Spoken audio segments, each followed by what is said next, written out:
My name's David. I work for South Pole. I'm a director based in Munich, and I'm only going to show you one slide today, and the rest of it, I'm just going to be more on the fly. Just briefly who we are. Formed in 2006 in Zurich. We've got about 650 employees. We're very well known in the market for being the leader in carbon asset development. What's not so well known is 300 of those employees are consultants, are climate nerds who support companies on developing their climate strategies, greenhouse gas accounting, target setting, risk, internal carbon pricing, etc. Only climate. So I didn't want to think too much about the topics to present today. I just wanted to look at the projects I'm aware of at the moment and bring forward the two patterns which we're seeing at the moment. The third one is more companies reacting to a trend and just mirror what they're doing. The first topic is centralized vision, decentralized execution. So it's clear that a climate strategy has to be interwoven into the organizational fabric, otherwise it's not going to work. And we see companies taking a middle way, which is kind of bridging the gap between executive ambition and local capacity. So they're avoiding the pitfalls of a executive top-down rigid mandate and also the inertia of a slow bottom-up analysis. We see this especially in manufacturing companies, an over-analysis almost of potential in the different regions or business sectors. I'm going to focus today on regions, by the way, but it applies just to business sectors. And so what we're seeing is a global rollout of targets with a caveat that this is refined through granular local insights. So we've heard about it today about empowering local contacts. This requires local people in the organization, in this case in the regions, who are the closest to the operations. And just that net zero isn't made in a top-down decision. It's made in the thousands of data-driven decisions made on the ground level. Now, the feedback loop is key. So thank you. So once the individual roadmaps have been identified, the cost, the impact, the feasibility, you then have insights into each of these regions, which you can accumulate on a corporate level. Now, it's surprising how often what comes out are quite ambitious and realistic individual roadmaps. That's not to say that things go smoothly. Some regions will not be ambitious enough in their attempt. They may not even simply invest the time in it. But we've found through a couple of rounds of iteration, of comparing regions with each other, and also using external benchmarks, that you can even that out a little bit. And of course, there are some absolutely plausible reasons why a region or a business unit might not be achieving as ambitious targets. Good example there being mobile combustion emissions, in that you're not going to have the same level of ambition in the Middle East, where the price of fuel is so low, where the infrastructure for charging isn't there to moving across to e-vehicles. We also see in companies that the business model dictates that certain regions will not be able to have ambitious levels because they're supplying, for example, resources to other regions, so have to do a lot of logistics, do a lot of transport. Now, this has to be supported by a really robust data infrastructure. And this has to be fit for purpose, but what each region has to have is a view of their own emissions, their own targets, their own roadmap, and they have to be able to use that tool. So I'm not going to stop a company using Excel, but the challenges with Excel in terms of causing data problems down the line is quite difficult. So a software is recommended, but a fit for purpose software. Now, the first time you do this, the data is not very good.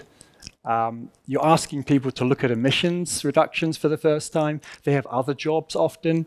You're asking them to look at cost, but you're not talking about what's cost an electric car. You're saying, what's the difference between a conventional car and an e-vehicle? Because you're only looking at the additional cost. So the first time, but if you present this data to a CFO, the general feedback is, this is great. This is a first attempt to go down that pathway to having a robust data infrastructure. Now, once you have all this data, you start moving from spending to investing. And this is where Stefan showed earlier on, also with the marginal abatement cost curve, that you can see where the overall in the organization, where the most cost-effective ways are to achieve your carbon reductions. Now, the reality is that you're not going to have good enough data to make concrete decisions straight away, but it does serve as a very good orientation. And we just completed a project for a manufacturing company in the Netherlands, where this initial analysis has moved completely away from green steel, going towards green concrete, simply because of the extortionate costs for this organization. So that first point is very much about enabling the region's decentralized execution. The second point, there is an overlap, but it's more to do with transforming high-level roadmaps into concrete action plans. And I heard Nicole talking about it earlier on, saying measures with funding behind it, with a timeline, with a person responsible for it. Companies are transitioning at the moment from these high-level roadmaps that were needed for SBT decisions towards these more concrete roadmaps. And we've heard lots today the term hotspots, and it's so important. And I'm going to use one of the most overused quotes by Einstein: the formulation of a problem is often more essential than its solution.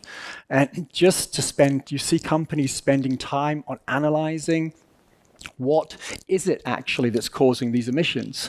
So you're not talking here about scope 3, category 2. You're talking here about carbon steel pipes. You're talking here about gas consumption, which transcends different categories and different scopes as well. This is crucial because it helps an understanding of an organization, but it focuses the rest of the activities towards solving these hotspots. And there's a rigorous 4-stage process that we're seeing in companies, from ideation, where you create a long list of measures, to prioritization, again with costs, with impact, with feasibility. And of course, this is where you need to get the experts involved, and these experts have often been looking at this topic for 15 to 20 years in organizations. So as a consultant, you have to have an awful lot of humility. You also have to skill up to be able to converse with these people. But it's a productive process, and it's enhanced also by external research.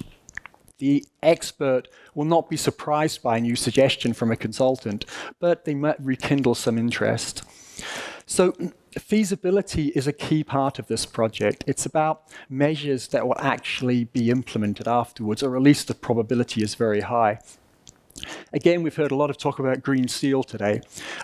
If you analyze where the green steel is actually needed, that there are a lot of cases where the supply will not be there, so it's not a feasible topic. Also, green steel, 30–40% more expensive than conventional steel. In some economies, our experience and in a lot of economies, that is just not going to work, this increase in costs.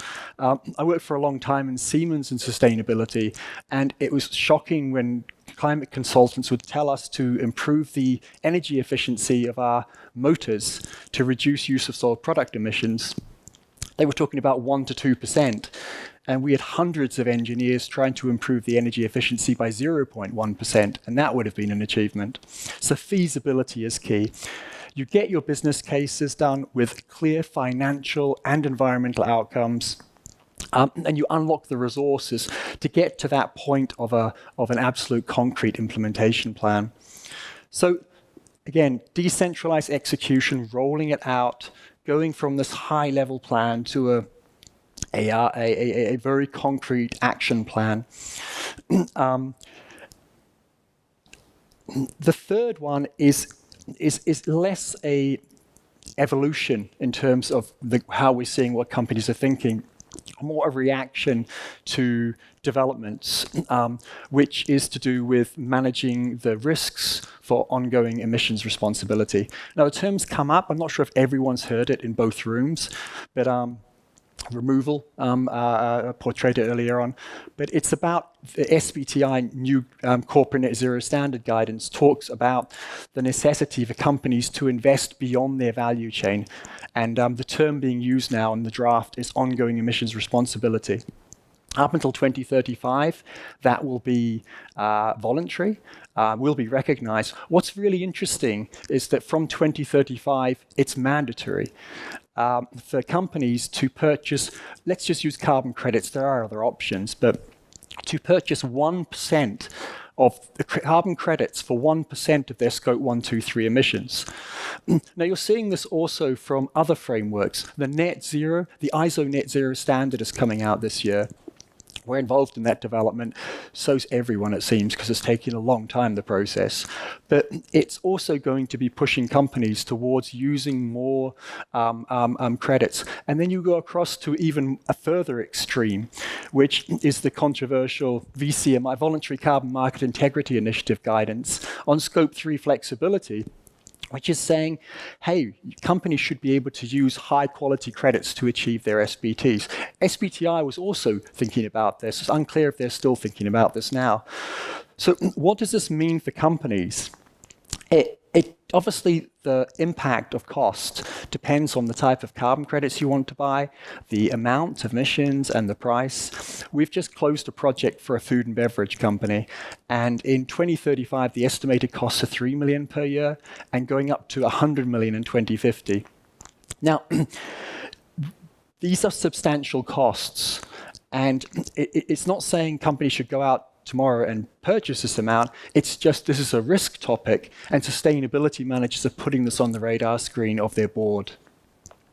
They're developing plans for if, how, and when to purchase credits. They're monitoring developments, and not only in the voluntary carbon market, the compliance market. So Article 6 and CORSIA are two compliance market topics that will influence the demand for carbon credits and influence the price and the quality.